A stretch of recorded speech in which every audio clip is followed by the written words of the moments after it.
a sala aonde está acontecendo o julgamento não é suficiente. Foram abertas outras 2 ou 3 salas.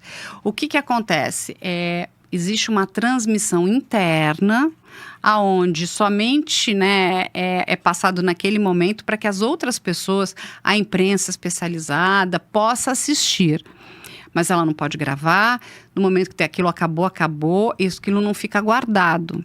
Então, as únicas informações visuais que nós temos são as dos artistas, né, que fazem esses esquetes de tribunal, né, que eles vão mostrando as imagens de comportamento. É isso que é autorizado pelo juiz. O juiz não autorizou transmissão, o juiz não autoriza de forma nenhuma máquina fotográfica, fica filmadora, não pode entrar com celular, não pode entrar com nenhum dispositivo que você possa gravar. E as testemunhas que pediram para não serem reveladas também tem essa questão. E aí a gente vai ter aí as testemunhas protegidas. E o que acontece? Antes até de começar, né, o júri, a promotoria já entrou num consenso com o juiz em relação a essas testemunhas. Nós tínhamos 3 testemunhas. Uma delas resolveu não depor. Tem um porquê, que é a tal da Gina, né? Então, elas ganham um pseudônimo. Essas testemunhas, elas são protegidas porque elas têm medo. E o medo é algo que a justiça entende que precisa ser preservado. Porque o medo é algo muito pessoal seu. Elas têm medo de retaliação profissional, elas têm medo de sofrer, enfim, alguma coisa, porque ele ainda é um homem poderoso, ele ainda tem recursos, tem pessoas, né, que poderiam fazer algo a pedido dele, então elas têm medo. Então, essas testemunhas, elas têm esse direito de depor, né? E se preservar. E de se preservar. Isso é um ponto. E o segundo ponto, que é o seguinte: toda testemunha que sofre crime contra a dignidade sexual tem o direito do anonimato. Então, isso é garantido aqui no Brasil também, lá fora, em vários países, na grande maioria dos países democráticos, essas testemunhas têm direito ao anonimato. Tem um caso recente também, bem importante, que foi o da francesa Gisèle Pelicot. Sim. Ela vai abrir mão do anonimato, ela decide, mas a vítima precisa decidir. Eu quero abrir mão do meu anonimato porque eu sei que dessa forma eu vou ajudar outras vítimas. Então, ela decidiu, porque o nome dela também ficaria, né, resguardado. Oculto, né, ali, né? Outra vítima que resolveu abrir mão do anonimato foi a Cassie Ventura, que foi a namorada do Diddy. Ela resolve abrir mão do anonimato. Ela também teria o direito ao anonimato, mas ela disse que ela abriria mão porque aquilo seria, inclusive, restaurativo para ela. Essa francesa tem um documentário no Netflix. Já saiu? Não sabia. Da Gisèle Pelicot. Muito bom. Que ela Mulher fala de muita coragem. Do marido na questão do abuso, que ele dopava ela. Isso. E foram drogava ela e chamava as pessoas, os homens, para prática sexual. E assim, o marido foi condenado e vários outros homens também, né? Porque o que eles alegavam, mas eu não sabia que ela não queria. Aí é o que a promotoria vai dizer. Você está vendo uma mulher que está inconsciente, como é que você vai performar, né, sexo com ela? Ele, não, mas a gente achava que aquele era o desejo dela. Não. Uma pessoa inconsciente, ela não consegue consentir.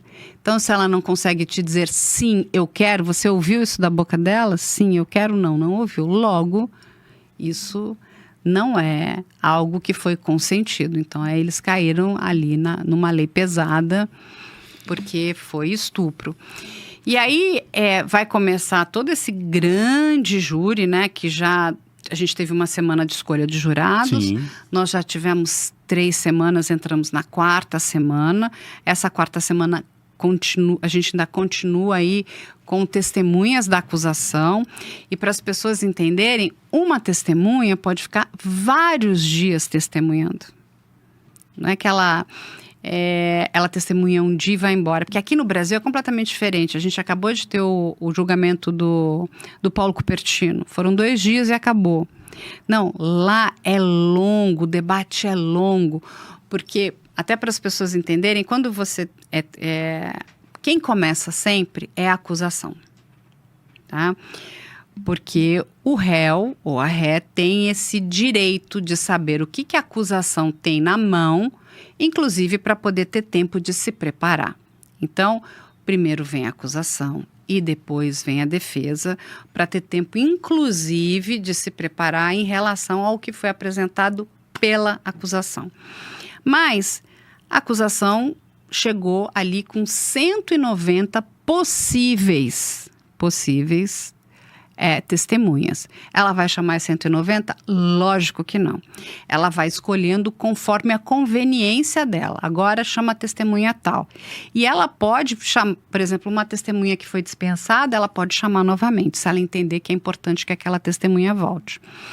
Então, ela chama a testemunha, ela vai fazer a arguição, vai fazer todas as perguntas que ela quer fazer, depois a defesa vem e vai fazer, né, a contra-arguição. Então, aí a defesa tem o direito de fazer perguntas. E aí, mas não termina ali. Aí depois a acusação tem o direito de voltar, porque caso a defesa tenha trazido alguma informação que ela entenda que não ficou bem explicada ou algum fato que é estranho, ela pode voltar e redirecionar aquela determinada testemunha. É mais ou menos como é num debate. Um começa, outro fala e volta para ele aqui. Né? Então, é mais ou menos isso. Quando for na fase da defesa, a defesa começa perguntando, depois a acusação fará perguntas e a defesa termina redirecionando. Então, sempre quem termina com aquela determinada testemunha é quem trouxe a testemunha. Então, olha o tempo disso, né, de perguntas, e a gente está trazendo ali depoimentos muito sofridos. Não é fácil falar sobre esse tipo de agressão. Não é um esquema, estamos levando ali um grande traficante de um grande cartel. Não, a gente está falando da dignidade sexual de mulheres. Tá, antes de chegar aí, Carla, eu só queria fazer uma pergunta. A testemunha, se o juiz entender que ela tem que voltar nos dias seguintes, 1 ou 2, 3 dias, ela fica sob custódia do juiz? Não é que ela fica sob custódia, ela sabe que enquanto, né, aquela determinada corte precisar dela, que ela precisa estar disponível. Mas ela pode ir para casa e voltar? Pode, todos estão indo para casa, tá. Mesmo os jurados, eles não estão sequestrados, eles vão para casa e voltam no dia seguinte. É isso que eu falei. Eles têm lá, né, todo um esquema de segurança, tem um esquema para trazê-los, depois levá-los, uma saída especial ali, para que ninguém, vamos dizer, né, as pessoas não os abordem, né, ali na rua. Então, tem todo um esquema de saída ali, que ninguém enxerga esses jurados.